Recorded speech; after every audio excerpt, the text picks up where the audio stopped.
Ante todo, quiero agradecer en nombre de la Fundación Real Fábrica de Tapices esta magnífica oportunidad que nos ha proporcionado el Prado y, en particular, Concha Herrero y Leticia Azcue, de poder trabajar con esta serie que, como veremos ahora, nos ha fascinado durante las más de 5.000 horas de trabajo que hemos invertido en ella y que nos ha permitido desarrollar, sobre todo, el método de documentación para conseguir entrar en detalles que ahora veremos y que solamente se pueden ver con tanto sosiego y con tanto detalle durante el proceso de restauración. Los tapices llegan a la Real Fábrica procedentes de los distintos lugares en los que están ubicados, del Palacio de Alba, el Palacio de Medinaceli y el Museo del Prado. Antes de proceder a cualquier fase de restauración, documentación, etcétera, lo primero que realizamos es una inspección detenida de los tapices por anverso y reverso para averiguar si tienen algún tipo de problemas relacionados con plagas, porque en ese caso no podrían ni siquiera entrar en el taller de restauración y tendrían que haber sido tratados previamente mediante anoxia. No fue el caso, ninguno de los tapices estaba infectado y, por lo tanto, pudimos comenzar lo que denominamos la fase de documentación. La fase de documentación se realiza siempre previamente a cualquier intervención, es decir, ni siquiera realizamos un aspirado antes de documentar en profundidad los tapices. Como se trata de tejidos de gran formato, hemos elaborado un método para poder obtener una base de datos fotográfica de alta resolución sobre la cual podremos luego trabajar posteriormente todas las cartografías o los mapas que se realizan. Y para realizar esas fotografías dividimos el tapiz en cuadrículas, simplemente colocando unos hilos y numerando cada una de esas cuadrículas, y fotografiamos no solamente la pieza con una fotografía general por anverso y por reverso, sino también cada una de las cuadrículas por anverso y por reverso para poder obtener una base de datos que posteriormente trabajamos digitalmente.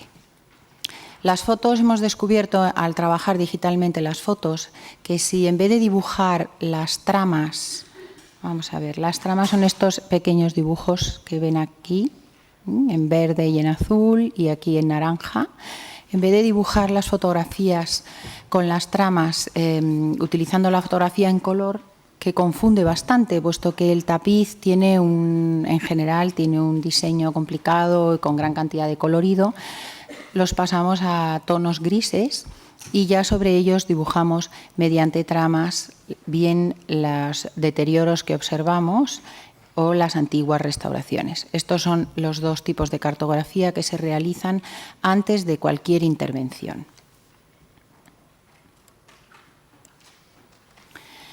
Observar los tapices por el reverso proporciona una enorme cantidad de información y es algo que para los talleres de restauración empieza a realizarse con una cierta frecuencia. Tenemos que agradecer en ese sentido la ayuda de André Brutillot, que es el restaurador de tapices del Bayerisches Nationalmuseum en Baviera, en München, y él ha desarrollado un elemento, lo llama elementos de analítica de tapices, ha desarrollado un método que hemos ayudado a traducir al castellano y que probablemente se publicará próximamente a través del CIETA, mediante el cual se nos ayuda a poder ver los tapices, a poder leer la información que nos ofrecen los tapices por el reverso. En este caso he puesto la foto, parece tumbada, pero en realidad la he puesto así porque el sentido de la urdimbre es estas líneas que ven ustedes aquí son las urdimbres y todos los hilos que las cubren son las tramas. En este rostro podemos observar unos detalles de los tonos de la carne que ya no son visibles por el anverso. Por lo tanto, podremos apreciar el colorido original o el que más se parece al original siempre por el reverso de los tapices. Nos llamó la atención profundamente que la mayor parte de los rostros tenían muchos restos de hilo, que para nosotros era comprensible porque, como vemos aquí en esta foto de un tapiz que está siendo tejido en la Real Fábrica, los tapices se tejen con el tejedor sentado por detrás. Esto es la urdimbre, en la que ven cómo se ha llevado el dibujo, se ha pintado la urdimbre con el dibujo que hay que tejer, y el tejedor está tejiendo, va subiendo, no de forma homogénea, y va rellenando, va pasando los hilos que están en estas canillas a través de la urdimbre y va creando el dibujo. Todas esas canillas y todos esos hilos durante el proceso de tejeduría cuelgan por el reverso del tapiz y generan una maraña de hilos que frecuentemente podemos ver en los tapices. Sin embargo, si observamos los tapices de Pannemáker, veremos que en los rostros de Mercurio y de Erse, que son los protagonistas, no tenemos esas marañas de hilos colgando. Puede esto significar, como parece ser que conocen ya los historiadores, que los rostros de los personajes principales eran tejidos por los maestros, por los tejedores con mayor experiencia. Evidentemente, mañana verán cómo se teje y lo que para mí ha resultado importantísimo a la hora de documentar estos tapices es tener la información de primera mano de los tejedores que me podían informar sobre las maneras de tejer distintas, de manera que nos han ayudado mucho a poder leer información sobre la técnica de manufactura de estos tapices. En el rostro de Mercurio, aparte que podemos apreciar todavía esos sutiles tonos de sombras de la carne del rostro, vemos cómo el tejedor que lo hizo con una enorme maestría pasó los hilos con una limpieza, pasó los hilos de las tramas de un lado a otro y no dejó prácticamente ningún hilo colgando. Aquí vemos un poquito más de maraña, pero esto se debe a estas pasadas de un lado a otro desordenadas, se debe a las antiguas restauraciones. No sé si saben que los tapices los tejen varios tejedores a la vez. Y en el momento en el que un tapicero, un tejedor, se encuentra con la zona en la que está tejiendo otro, a veces tienen, digamos, que darse paso el uno al otro y otras veces se generan unas líneas, unas aberturas, en las que un tejedor llega con este hilo rojo, por ejemplo, hasta aquí y vuelve, mientras que el otro tejedor viene con el hilo hasta aquí y vuelve. Y esas uniones, que se llaman relés, pueden cerrarse de distintas formas. Aquí vemos que hay un enlace del hilo rojo que entra dentro de la zona del otro hilo y se crea aquí una cadena de enlaces. Y aquí vemos cómo al lado se ha ayudado, con esta lana se llegaba tejiendo hasta aquí, y luego esa apertura se ha cerrado con una costura posteriormente al proceso de manufactura. Los relés, que son estas aberturas del tapiz que se producen durante la manufactura y que o bien se cierran de formas variadas durante el proceso de manufactura o bien se cierran después mediante costura, pueden ofrecernos muchas informaciones sobre las distintas fases que se han intervenido los tapices e incluso sobre las distintas maneras de cerrar relés que han existido, seguramente dependiendo de las épocas y de los talleres de manufactura. Y en este sentido, André Brutillot, en su libro Elementos de análisis, ofrece una información muy valiosa que nosotros hemos intentado, en este caso, utilizar para analizar las distintas formas de cerrado de relés de esta serie. Los relés, aquí vemos durante el proceso de finalización de un tapiz en la Real Fábrica, como ven, se cierran, estos relés abiertos, se cierran después mediante costura una vez finalizada la restauración. Otra de las curiosidades que hemos averiguado observando con detenimiento el reverso del tapiz es que con frecuencia los hilos de urdimbre se han roto. Existen zonas de los tapices cerca de las cenefas donde encontramos restos de hilos de urdimbre ensamblados posteriormente. Aquí vemos un nudo disimulado entre las tramas doradas. Aquí vemos una lazada, que el nudo se ha hecho posteriormente. Y estos hilos de urdimbre rotos, los tejedores nos comunican que ocurre con una cierta frecuencia. Se coloca un nuevo hilo, se hace un ensamble mediante nudos y solamente puede ser visible por el reverso.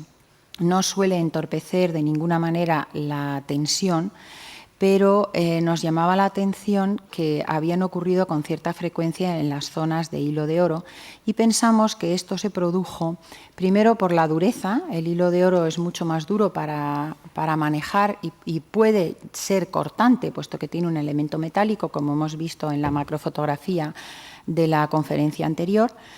Y en estos casos, además, en los que se pasa de una forma de tejer a otra distinta, vemos aquí quizás lo ven mejor, cómo estas líneas finitas constituyen las urdimbres y el hilo de oro pasa por encima de uno, por debajo de otro, por encima de uno, por debajo de otro.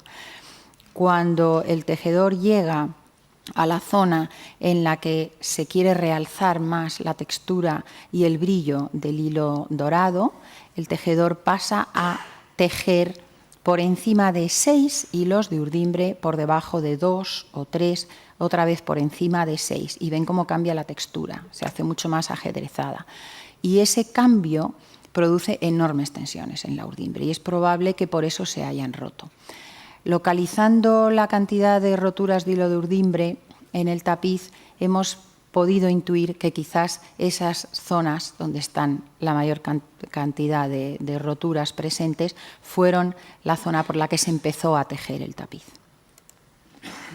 Para poder recopilar toda esta información es muy importante contar con lupas de aumento. Esta es muy útil porque está conectada directamente a un ordenador, tiene un puerto USB y nos permite tomar las fotografías y verlas inmediatamente en el portátil para ver si están bien realizadas, si tenemos que cambiar la luz. Tiene un LED de luz que se puede aumentar o disminuir o cambiar la dirección y nos permite visualizar de forma mucho más profunda los tapices. Por eso hemos descubierto y podemos ofrecerles estas imágenes que son muy ilustrativas de la maestría y el ingenio con el que los tejedores han sido capaces de reproducir el cartón de los distintos cartones que les fueron facilitados. Aquí vemos estos hilitos pequeñitos que se descubren solo en las zonas en las que se han perdido la trama. Estos hilos finos son la urdimbre y estas cubriciones son las tramas. Aquí vemos como un hilo de plata sobre dorada está cubriendo los hilos de la urdimbre de uno en uno, pero aquí vemos como el tejedor, en un alarde de creatividad, prácticamente pintando con mucha soltura a base de hilos, ¿no? Es como si diera grandes pinceladas con los hilos, pasa con los hilos de oro saltando por encima de 3 y de 4 hilos y dejándolos muy sueltos para que se cree una sensación de relieve. Esa sensación de relieve es especialmente visible en lo que representan la vestimenta y los tejidos de la decoración en esta serie. Aquí vemos por el reverso como una de las piezas de indumentaria está representada mediante unas figuras romboidales que encierran dentro unas estrellas y todas estas figuras están realzadas con el método que les acabo de explicar. El hilo de oro que adorna esta serie y que es probablemente lo más representativo de la decoración es realmente, según las analíticas, un hilo de plata sobre dorada. Aquí vemos cómo la capa de oro se ha perdido en muchas de las zonas, solo permanece parcialmente en algunas de las partes exteriores. Seguramente por dentro, la capa por dentro sí que conservará el hilo de la capa de oro bien, y por debajo de esas láminas vemos cómo aparece una seda de color amarillo dorado, que es el color del que se teñía la seda o alma, que se llama así, el alma de seda que constituye el núcleo del hilo metálico. Alrededor de ese alma de seda se hilaba de forma helicoidal con una lámina de plata o de plata dorada para crear el hilo metálico. Así que cuando hablamos de hilo metálico no estamos hablando de un cordón metálico, sino que estamos hablando de un núcleo de seda, que es lo que lo hace suficientemente flexible para poderlo tejer y alrededor del cual se hila esa lámina.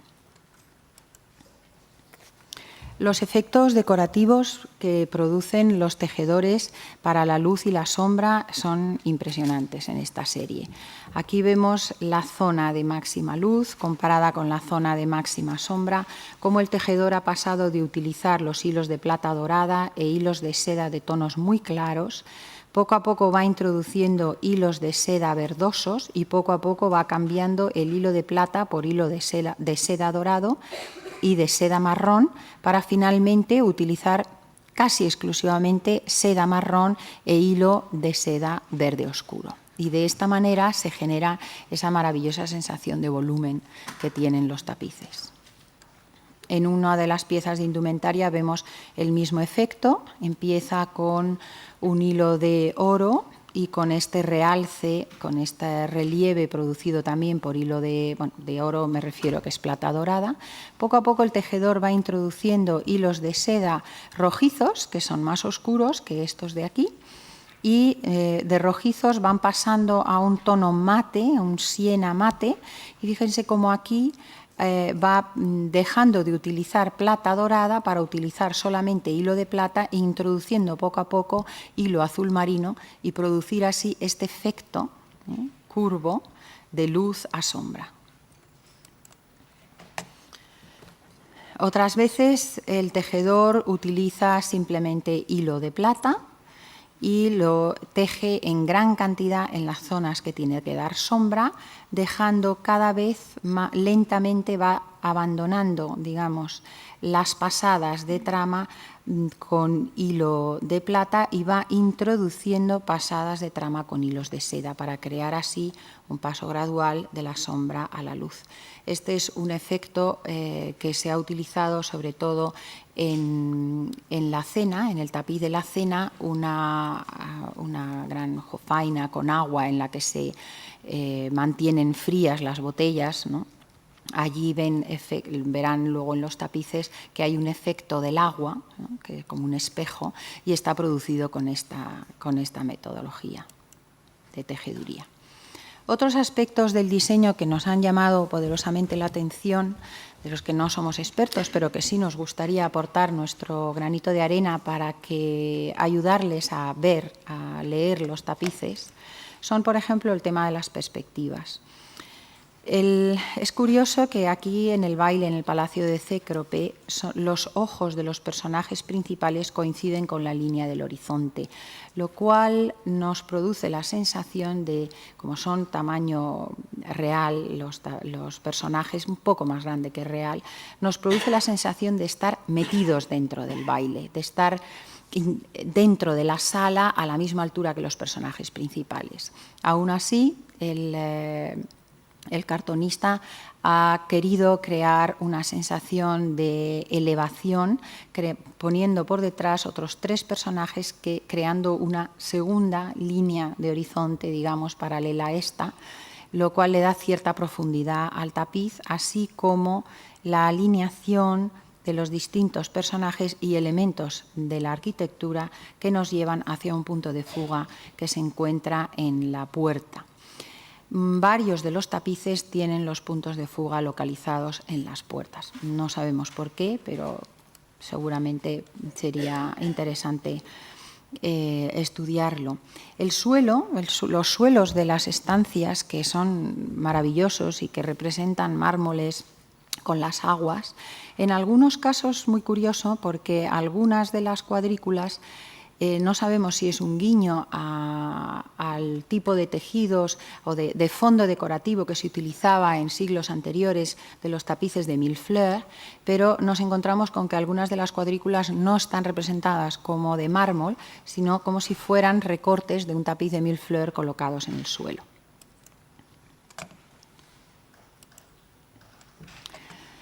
En la Metamorfosis de Aglaurio y la Partida de Mercurio, que realmente es un tapiz que reúne en sí dos escenas distintas, vemos cómo también los puntos de fuga se dirigen hacia una de las esquinas y, curiosamente, no sabemos si es casualidad o es así, cuando Mercurio parte, sus pies están alineados con algunas de estas líneas de fuga y parece como si se dirigiera hacia este punto.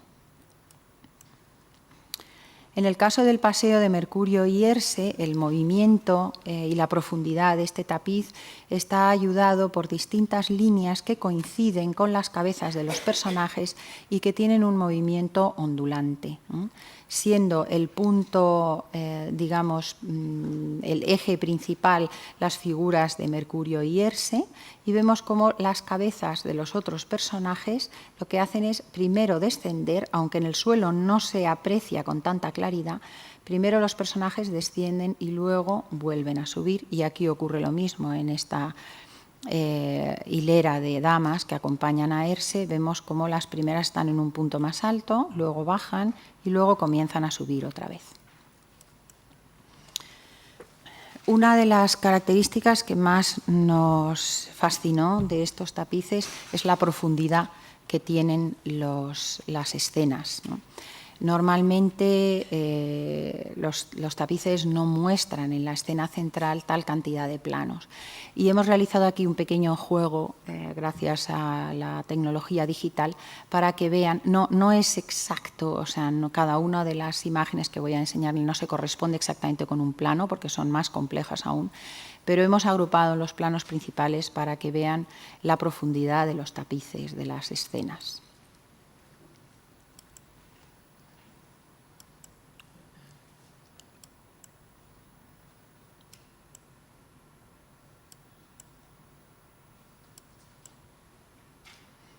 Este es el tapiz de Cécrope. Aquí vemos en Mercurio detenido por Aglauro. También es muy interesante ver las distintas escenas. Este es especialmente un guiño al espectador con la figura de Minerva, porque vemos cómo la decoración, la profundidad viene dada primero por la naturaleza, luego los elementos arquitectónicos, la plaza, que por supuesto se compone de más planos.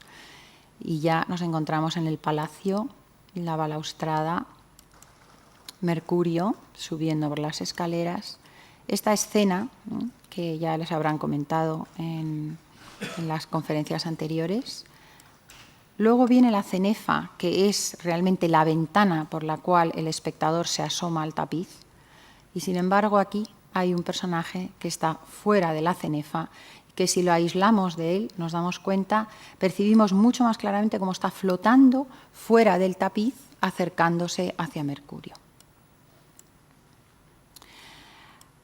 En la mayor parte de estos tapices, una de las circunstancias que más nos han llamado la atención, quizás porque nos dedicamos a la restauración de tejidos, es la belleza de los tejidos que están representados en la serie y además la exactitud con la que están representados, de tal manera que podríamos, con un poco de imaginación, averiguar qué tipo de tejidos son.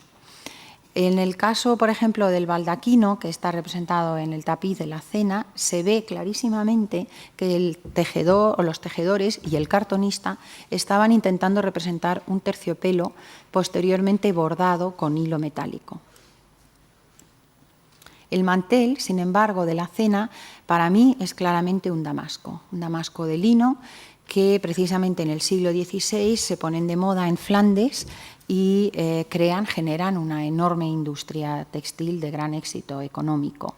Esas luces y sombras que producen el cambio de ligamentos en los damascos están tejidos con dos enlaces de trama y urdimbre distintos, produciendo efectos mate y brillo, y se pueden apreciar sobre todo con el movimiento de la tela. Entonces, en este caso es llamativo cómo utilizan hilos de plata en algunos casos para intentar generar esa sensación del movimiento del tejido y cómo ese movimiento nos hace percibir sombras y brillos distintos en la misma tela.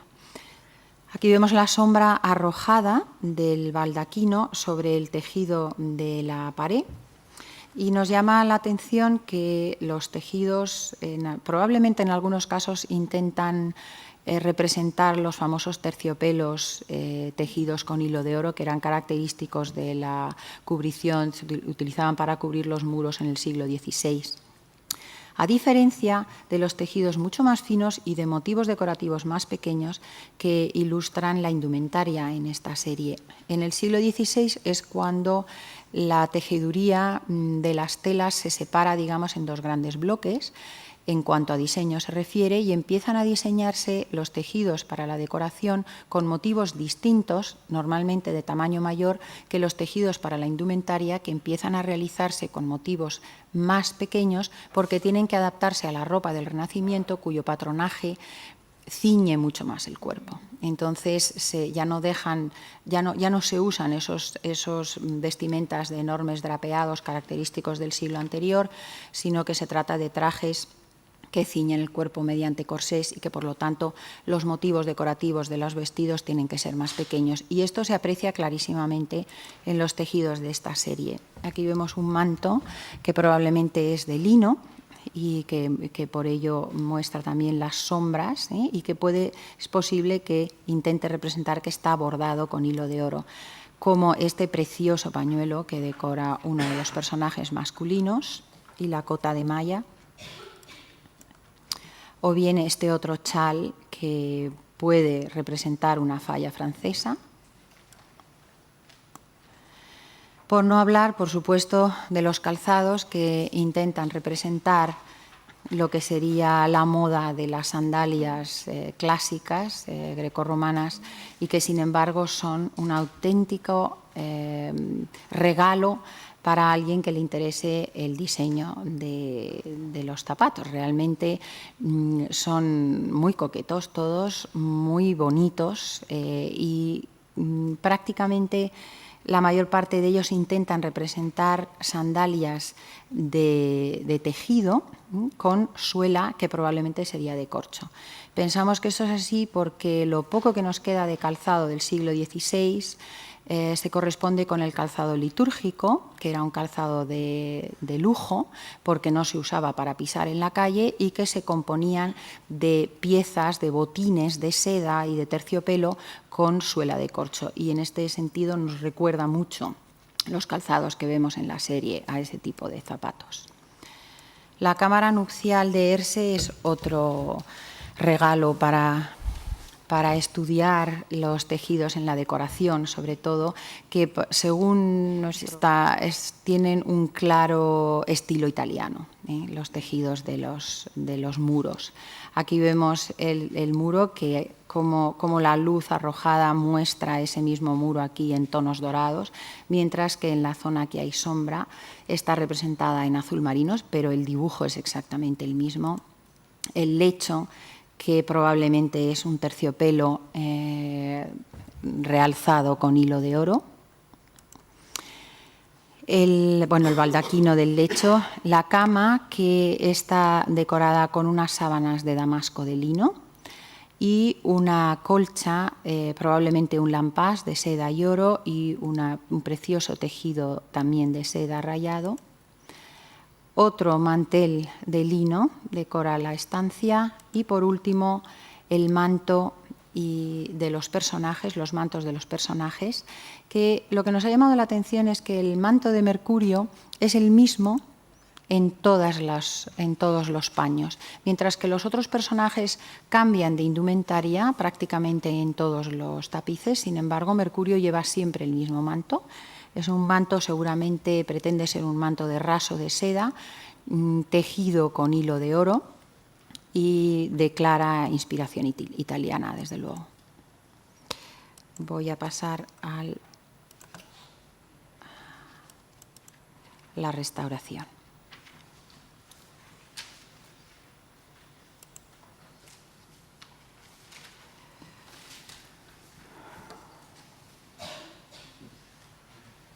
No sé si tenía que haber esperado un poco.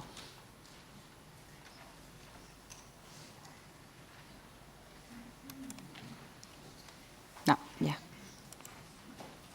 Bien. Una vez que terminamos la fase de documentación, que nos tuvo fascinados, como habrán podido observar, durante mucho tiempo, pasamos a realizar toda la cartografía y el estudio del estado de conservación de las piezas y descubrimos, gracias a la macrofotografía, que el hilo de plata dorada se encontraba en un avanzado estado de deterioro, aunque no se puede apreciar, digamos, a simple vista. Ello nos hizo plantearnos muy seriamente el lavado de las piezas y decidimos, consultando por supuesto con Concha y con Leticia, si no sería conveniente realizar el lavado acuoso exclusivamente a las piezas que lo requirieran, porque puesto en la balanza era más importante eliminar la suciedad que el posible riesgo al que se sometieran unos sumergidos en agua, unos hilos metálicos que no están en perfecto estado. Solamente lavamos, por tanto, 2 de los tapices, mientras que los otros no se lavaron. 1 por su avanzado estado de deterioro y 2, los del Prado, porque realmente no estaban sucios, habían estado muy bien custodiados durante toda su vida en el Prado y no se aprecia ninguna mejora estética. Las fibras estaban aún flexibles y, por lo tanto, no quisimos someter a ese riesgo a unos tapices que no requerían urgentemente el lavado. La pérdida de color en algunas zonas es muy acusada. En esta nos llamó poderosamente la atención porque no se trataba de una restauración, se trataba de una zona original. Aquí vemos cómo este rojo se ha perdido casi totalmente. No sabemos a qué se debe porque está mordentada con alumbre, exactamente igual que todos los demás tintes de la serie. Quizás un proceso de mordentado deficiente hizo que se perdiera prácticamente el color por el anverso. Otra de los deterioros que nos encontramos en la serie son abundantes pérdidas de trama que se afloran, hacen que la urdimbre aflore y que por lo tanto se pierda el diseño y el dibujo. Esas pérdidas de trama, cuando los hilos de urdimbre están al aire, pueden, como este de aquí, llegar a romperse, bien por la incidencia de la luz que fragiliza las fibras o bien también por la presencia del polvo que las vuelve más quebradizas. Los sistemas que hemos visto que se han utilizado en estos tapices para las restauraciones anteriores a la nuestra se componen, digamos, de 3 tipologías. La tipología de encañonado y retejido, que es la más frecuente en la antigüedad y que hoy en día ya no se realiza, el retejido sobre urdimbre original, y luego nos encontramos con una restauración especialmente difícil e irreversible que consistía en colocar un soporte de tul por el reverso del tapiz y coserlo a máquina.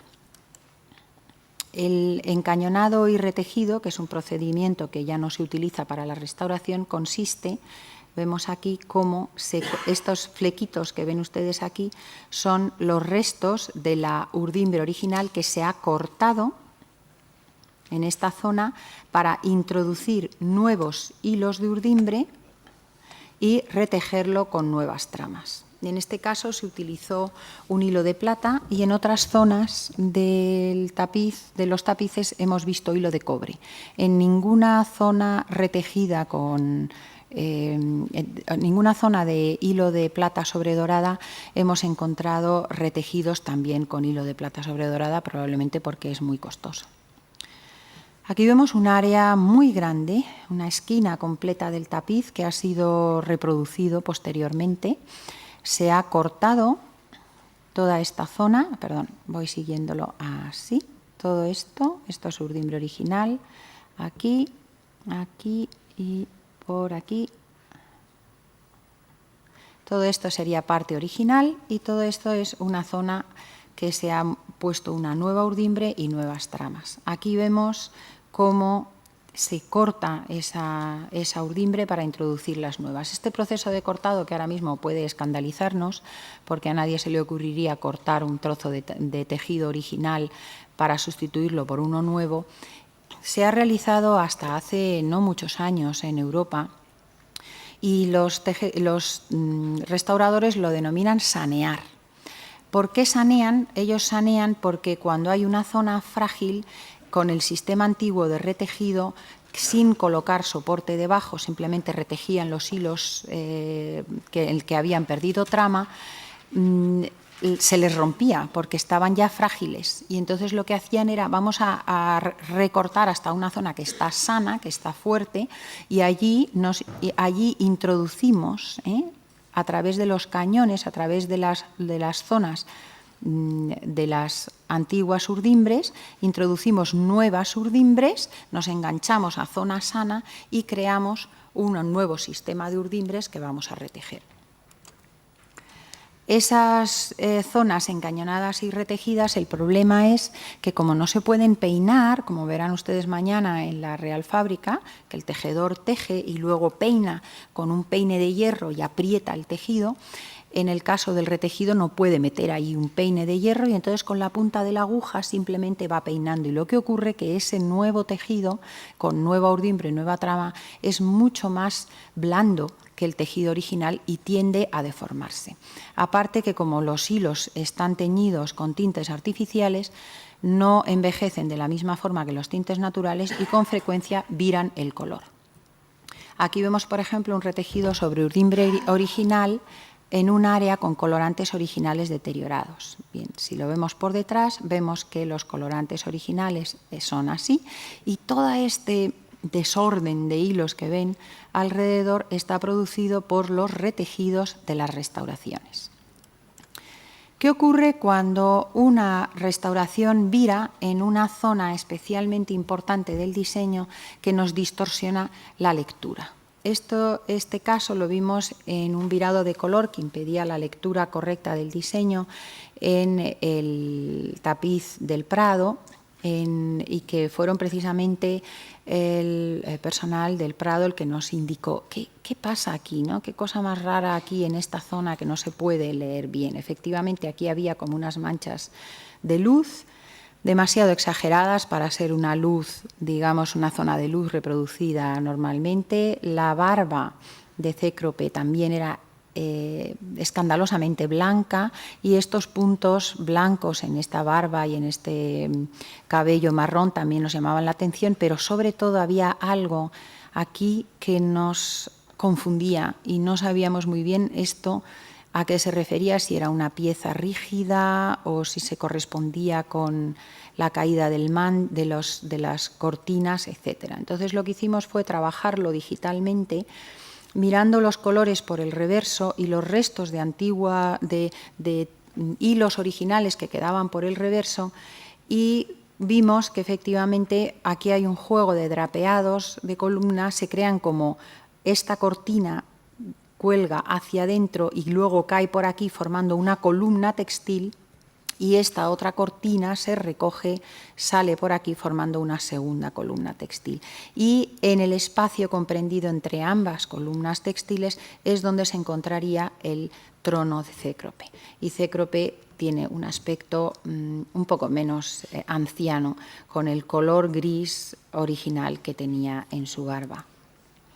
Aquí vemos esa tercera tipología de restauraciones que nos dificultó muchísimo la restauración de este tapiz. No pudimos lavarlo porque las restauraciones tiraban mucho y eliminarlas era prácticamente imposible, no solo por la enorme densidad con las que habían sido cosidas mediante una máquina de coser, sino que además ocupaban prácticamente el 70% del tapiz.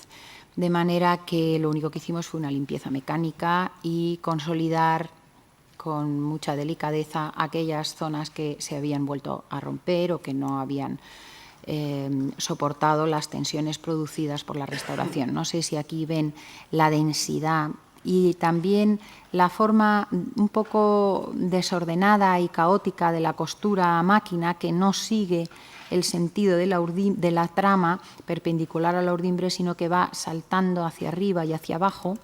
Y si lo vemos con la macrofotografía, vemos cómo la máquina no respeta en absoluto los hilos de la urdimbre, sino que pasa a través de ellos.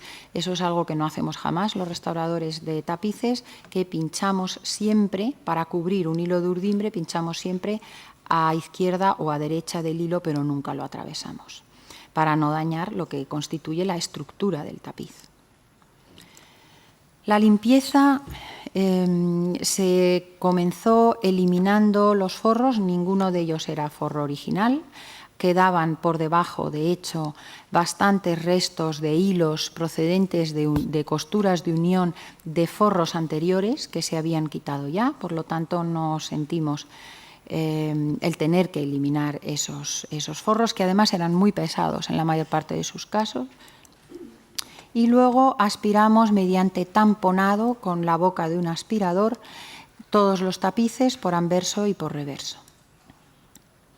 Una vez eliminado el polvo superficial, se tomaron muestras de máximo 1 centímetro de longitud de los colores que, por ser procedentes de la restauración, teníamos una cierta sospecha de que pudieran no ser estables al agua, y esas muestras se lavan en unos tubos de ensayo, luego se secan entre 2 láminas de batista de algodón y al día siguiente se abre la batista y si ha dejado traza de color sobre la batista, entonces se comprueba que esos hilos destiñen.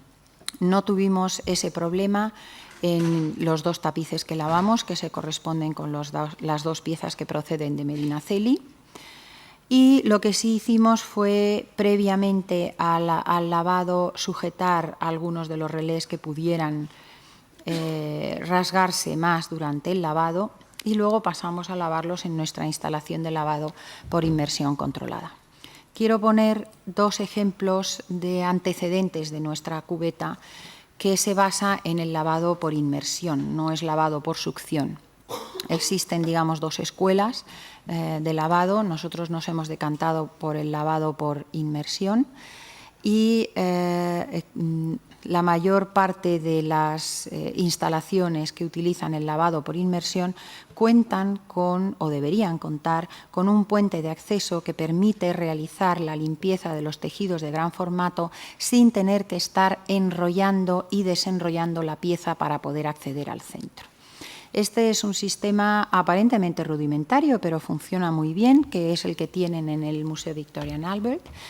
Existe en muchos otros talleres europeos y digamos que es un suelo que está preparado con sumideros para poder crear cubetas adaptadas al tamaño de la pieza que se lava en todo momento.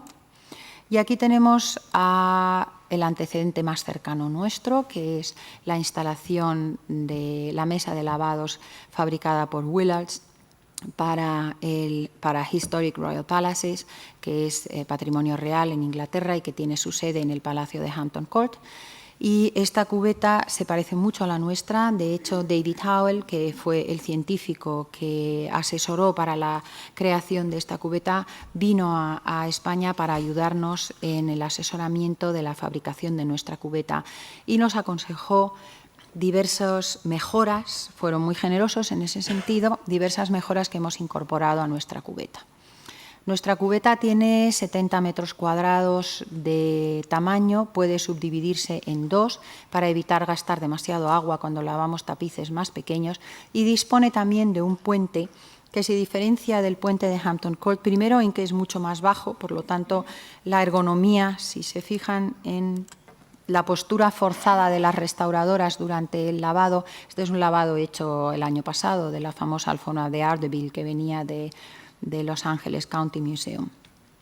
Y vemos cómo la postura de las restauradoras les impide realizar o les dificulta realizar bien ese trabajo de succión manual que es tan importante para sacar la suciedad del tapiz. Entonces el puente, si está más cercano al tapiz, nos permite no solo ver mejor lo que está ocurriendo durante el lavado, sino también realizar con mucha comodidad y con mucho sosiego esa labor de succión. Tenemos también pequeñas palanganas que nos permiten que si un hilo o algún fragmentito se ha soltado podemos conservarlo en estos pequeños recipientes.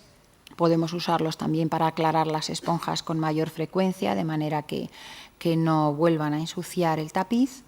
Y aquí vemos uno de los tapices de Medinaceli en el proceso de lavado. Aquí están los técnicos realizando el trabajo de succión en agua. Utilizamos agua filtrada, no desmineralizada, porque el agua desmineralizada es especialmente agresiva, sobre todo en tapices que contienen hilo metálico que no está en perfectas condiciones. Y como tensioactivo llevamos ya años utilizando un derivado de la saponaria, es un polvo de calidad farmacéutica que es un tensioactivo natural. Se aclara muchísimo más fácilmente que los tensioactivos artificiales y además es ecológico. El aclarado del tapiz se realiza gracias a que el puente cuenta con, digamos, dos equipamientos auxiliares. El primer equipamiento, que no he contado porque en la foto anterior ya estaban durante el proceso de lavado, estas bandejas que ven aquí con agujeritos, por aquí se vierte la espuma que previamente se prepara en unos baldes aparte y se bate el agua con la saponaria, el saponín, y la espuma se vierte por estos agujeros para cubrir rápidamente el tapiz. En cuestión de un cuarto de hora el tapiz queda totalmente cubierto con espuma. Luego pasamos a hacer el trabajo de succión manual y el tapiz se encuentra posado sobre un bastidor, que es este que ven aquí, que tiene una malla. Este bastidor se puede acceder con un mecanismo, una especie de gran zapping, digamos, ¿no? Un mecanismo hidráulico que nos permite bajarlo y subirlo, así que el tapiz no se tiene que mover en ningún momento. Entonces, una vez que hemos eliminado las aguas de los lavados, procedemos a llenar la cubeta con agua limpia y a realizar mediante los aspersores, una nube de agua tratada que aclara el tapiz. El tapiz se aclara gracias a esta nube de agua que recorre el tapiz durante un tiempo determinado y la inmersión en agua nueva, en agua limpia. Y luego el último trabajo que realizamos es, con mucho cuidado y con esponjas nuevas, absorber el agua que se encuentra, digamos, empapando el tapiz, porque esa última succión que se realiza con esponjas naturales nos permite extraer todavía gran cantidad de suciedad que está presente en las fibras. Es un procedimiento que se publicó en una reunión de antiguas alumnas de la Fundación ABEC y que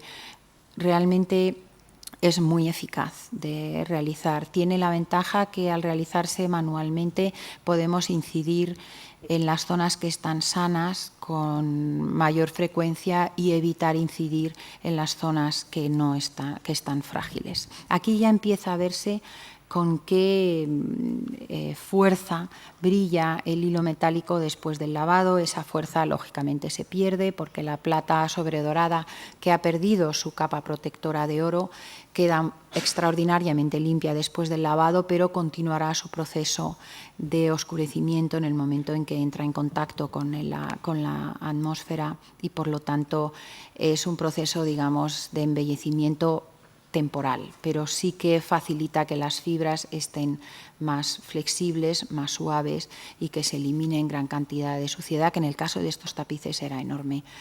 El secado, después de la absorción con las esponjas, se acelera también colocando varias veces capas de celulosa para absorber la suciedad y finalmente se eleva al máximo el bastidor y se crea una corriente de aire frío para favorecer el secado. El secado se realiza en apenas 12 horas porque la nave, como van a ver mañana, la nave donde se encuentra la cubeta de la Real Fábrica es inmensa y por lo tanto la capacidad de evaporación es muy grande.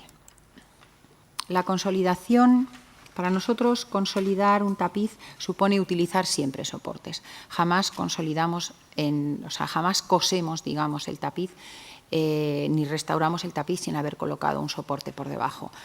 Por varios motivos. Primero, porque el soporte le da una consolidación adicional que nos permite coser lo mínimo indispensable. Y segundo, porque si alguna vez hubiera que eliminar esa restauración, es mucho menos dañino eliminar la costura por el reverso, tocando solamente el soporte y sin tener que tocar el original.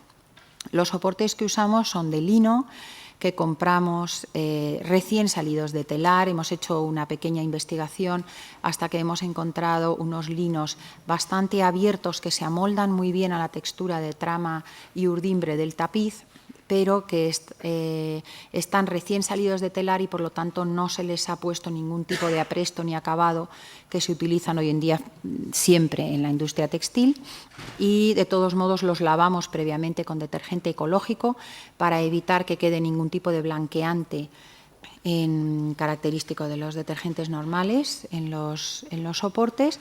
Y luego otra vez hemos incorporado una novedad procedente de la restauración textil, que es alinear, o sea, secar los soportes sobre una mesa de cristal colocando trama y urdimbre perfectamente paralelos y perpendiculares, y los dejamos secar allí y al día siguiente se quedan prácticamente pegados al cristal, al día siguiente se despegan y tienen una caída perfecta, lo cual nos ayuda a que el tapiz tenga una mejor caída, porque el lino es muy flexible y si lo planchamos creamos abolsamientos que de alguna manera se transmiten al tapiz. Estos linos perfectamente alineados se sujetan por el reverso del tapiz mediante un sistema de líneas que llamamos de sujeción, que son unas costuras amplias que sostienen los soportes al tapiz. El tapiz queda, en la mayor parte de los casos, totalmente cubierto por soportes parciales, cosidos. Cuando el tapiz se encuentra en muy buenas condiciones y solo requiere soporte, solo requiere restauración en alguna zona, solo colocamos soportes en las zonas necesarias. Pero en el caso de estos tapices necesitaron todos ellos soporte total.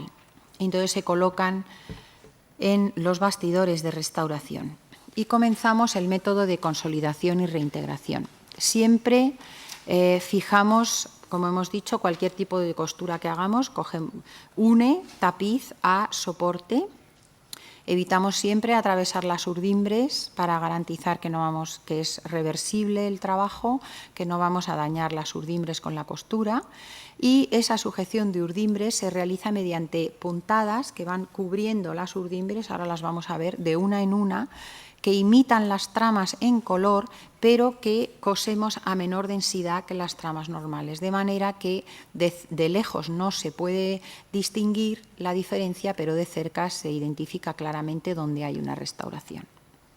Así vemos, por ejemplo, esta zona, que están todas las urdimbres vistas, solo quedan algunos pequeños fragmentos de trama original y aquí hemos sujetado, siguiendo el dibujo, siguiendo el diseño, hemos sujetado con unos hilos de lana o de seda, según corresponda a cada zona, y teñidos de la zona que les corresponde, todos los hilos de urdimbres sueltos. Bueno, cuando nos encontramos con una laguna, como antiguamente se hacían los encañonados que les he comentado, nosotros volvemos a hacer uso del soporte y lo que hacemos es enganchar las nuevas urdimbres al soporte, no a la zona sana del tapiz, y luego retejemos esas urdimbres con nuevas tramas, de manera que parece que allí hay tejido, aunque no lo hay. Este sistema se llama también de maquillaje o camuflaje de lagunas. Así vemos, por ejemplo, en este caso, aquí había un agujero, entonces nosotros pasamos el hilo, lo introducimos por esta zona, lo pasamos a través del tapiz, por debajo del soporte, entramos justo donde empieza la laguna, entramos otra vez a través del soporte para arriba, cruzamos la laguna, volvemos a meternos otra vez en el soporte, pasamos por debajo de tapiz y soporte y salimos por aquí.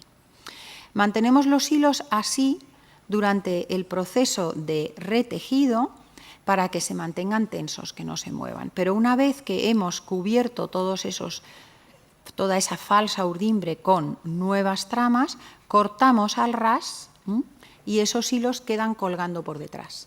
De manera que si algún día hubiera que quitarlos, el tejedor o el restaurador se encontraría por detrás con unos hilos colgando y unas puntaditas de trama, y eso es, eliminando la trama, el hilo de la falsa urdimbre sale solo sin dañar al original en ningún caso. Había una gran cantidad de restauraciones antiguas en general en todos los tapices, pero en estos también, y decidimos utilizar el criterio minimalista que usamos normalmente, y es que solo eliminamos una restauración antigua si ocasiona un grave deterioro físico, químico o estético al original, y siempre que sepamos que su eliminación no va a ser más destructiva que conservarla. En este caso de la cenefa teníamos una gran cantidad de zurcidos que eran muy desordenados, estaban ocasionando mucha tensión y resultaban muy antiestéticos. Nos preocupaba sobre todo porque no consolidaban correctamente la zona, y estamos hablando del borde superior del tapiz, que soporta casi todo el peso del tapiz. Y eso es algo que está científicamente demostrado por David Howell, que realizó un estudio y publicó en el que demuestra que el primer tercio del tapiz soporta prácticamente el 80% del peso del tapiz. Entonces, las antiguas restauraciones que se localizan en el borde superior nos preocupan especialmente porque sabemos que es una zona que sufre mucho más que el resto del tapiz. De manera que fueron eliminadas, el tapiz se relajó realmente al quitarle todas esas costuras que tiraban, y luego fueron sustituidas por estas, falsas tramas, por llamarlo así, estas sujeciones que hacemos a una cierta distancia, utilizando los colores que le corresponden, sujetando las urdimbres originales al soporte que tiene por detrás. Siempre después de terminar la restauración realizamos una foto del tapiz por el reverso, en el que se pueden apreciar pues que, a pesar de, como es este caso de un tapiz del Museo del Prado, a pesar de que a simple vista parecía que estaban en muy buen estado, hay grandes cantidades de zonas que necesitaron restauración. Y durante todo el proceso realizamos siempre un diario de taller en la que cotidianamente apuntamos en cuántas horas se han utilizado en cada proceso. Llevamos un control de todas las fotos que se realizan para que podamos tener fotos de antes, durante y después de cada una de las fases, y toda esa cantidad enorme de documentación pasa al departamento encargado de la documentación en la Real Fábrica. Son los restauradores los encargados de recoger esa documentación, y para ello se les proporciona al principio del trabajo esas fotocopias de las fotos realizadas por cuadrícula, y ellos van dibujando en cada una de esas fotos con los colores que les hemos marcado, para que nosotros podamos entender que si marcan con rojo quiere decir que han retejido, si marcan con verde que han cosido un relé, y toda esa documentación podemos luego nosotros incorporarla a las cartografías de intervenciones realizadas que hacemos. Tengan en cuenta que nosotros normalmente en la Real Fábrica estamos trabajando unos 5 o 6 grupos al mismo tiempo, cada uno con un tapiz, y cada tapiz tiene fácilmente 70 o 80 cuadrículas que suponen en total unos 300 mapas por cuadrícula que se hacen de cada tapiz. O sea que si no llevamos un control exhaustivo y cotidiano de toda esta documentación, podríamos encontrarnos con un caos impresionante a la hora de elaborar los informes. El forro funciona como una protección contra la suciedad y es un sistema además adicional de consolidación. Esto es algo novedoso también en la restauración de tapices, que el forro se cosa mediante líneas de sujeción al tapiz para proporcionarle un especial soporte, que en el caso de estos tapices que pesan muchísimo más que un tapiz normal de ese tamaño, porque tienen una gran cantidad de hilo metálico, pues es importante que la costura y que el forro se estudien con cuidado para ver qué tipo de costura se usa, qué densidad y sobre todo qué tipo de tejido. Nosotros utilizamos un tejido de lo que es un tafetán, de algodón ecológico muy ligero pero muy denso, es decir, está tejido muy prietito, no se deforma absolutamente nada, pero pesa aproximadamente el forro total de un tapiz medio kilo. Cuando estamos hablando de un tapiz de gran tamaño, o sea, es un forro ligerísimo. Y eso nos ayuda a que, como es muy prieto el tejido, el tapiz puede colgar de él y no deformarlo, no le carga con peso adicional. Entonces, el tapiz se cose al forro mediante unas líneas de costura que ahora vamos a ver, que al ser paralelas y contrapeadas permiten que todo el peso del tapiz cuelgue de forma homogénea del forro. Y las costuras, y esto es muy importante, nunca se rematan para evitar que corten las fibras. Aquí vemos esas costuritas que se realizan, son bastillas, y cómo dejamos el hilo suelto al principio y al final, porque está demostrado una vez más por André Brutillot, que estudia cotidianamente la colección de tapices del Museo de Baviera y que mide todos los días los tapices para ver si se han descolgado, y él ha demostrado que efectivamente los tapices tienden a descolgarse en torno a un mínimo de un par de centímetros por año. Si nosotros hubiéramos rematado estas líneas arriba y abajo, estaríamos en el momento en que el tapiz empieza a descolgar, por estar colgado en vertical, expuesto en vertical, empezarían a cortar fibras originales, de manera que dejamos esos hilos sueltos para que el tapiz pueda coger el hilo que necesite. La costura se realiza con agujas curvas porque el tapiz se coloca boca abajo y no se mueve en ningún momento. Estas agujas son de cirugía. Y en el borde superior aplicamos el sistema de suspensión, que es una banda de velcro previamente cosida a una tira de algodón, y esa tira de algodón se cose al borde superior del tapiz. Finalmente, volvemos a realizar las fotografías por cuadrícula para obtener las fotos finales del tapiz y poder, a su vez, dibujar esa cuadrícula digitalmente, incorporando todas las intervenciones que hemos realizado.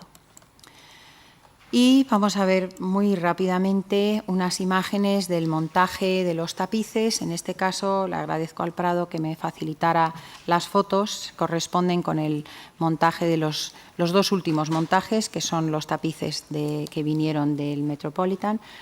Vinieron perfectamente embalados en unas cajas en las que venían enrollados. Los tapices se desenrollaron sobre un plástico que habíamos colocado previamente en el suelo. Se descubrieron lentamente. Estaban ya al lado de la zona que les correspondería para ser colgados y acercamos el riel metálico al que estaba previamente fijada la cara macho del velcro. La cara hembra del velcro estaba previamente cosida al borde superior del tapiz. Se hacen coincidir ambas caras, se presiona suavemente para que queden adheridos. Se fijan a unas argollas que tienen los rieles, se fijan unas cuerdas y mediante un sistema de poleas se sube lentamente el tapiz, que se desliza con mucha suavidad gracias al plástico que tiene debajo y al forro.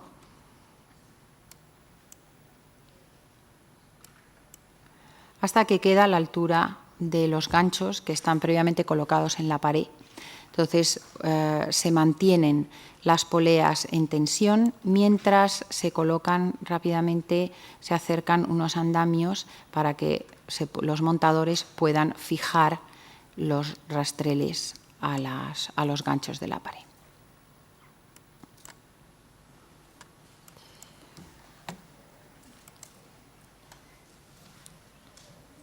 No sé si tienen alguna pregunta.